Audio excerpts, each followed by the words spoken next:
Hi guys, આજે આપણે શીખવાના છીએ આર્ટિકલ્સ. અંગ્રેજી ભાષામાં એ અને એન એમ બે અનિશ્ચિત આર્ટિકલ્સ છે. અંગ્રેજી મૂળાક્ષરોમાં એ, ઈ, આઈ, ઓ, યુ એ 5 સ્વરો છે અને બાકીના બધા મૂળાક્ષરો વ્યંજન છે.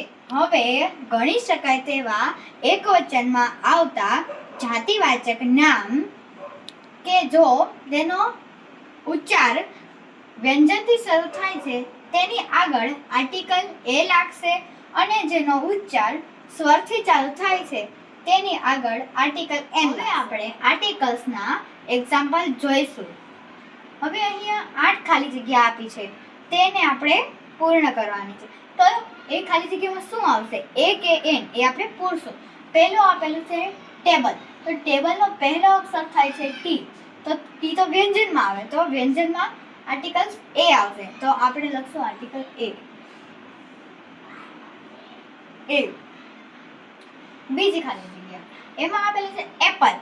એપલનો આગળનો અક્ષર છે કે એ, તો એ તો સ્વરમાં આવે, તો આપણે એન લખશું.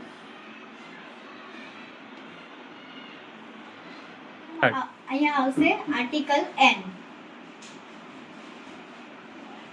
ગ્લાસ, ગ્લાસમાં આગળ આવે છે જી, તો એમાં આવશે એ.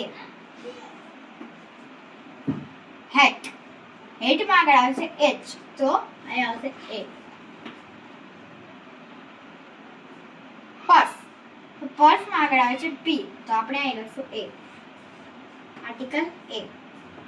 ઓનિયન, એટલે કે એમાં આગળ આવે છે ઓ, તો આપણે લખશું એન. હવે આ બે ખાલી જગ્યાનો જવાબ અમને કોમેન્ટ બોક્સમાં જણાવો.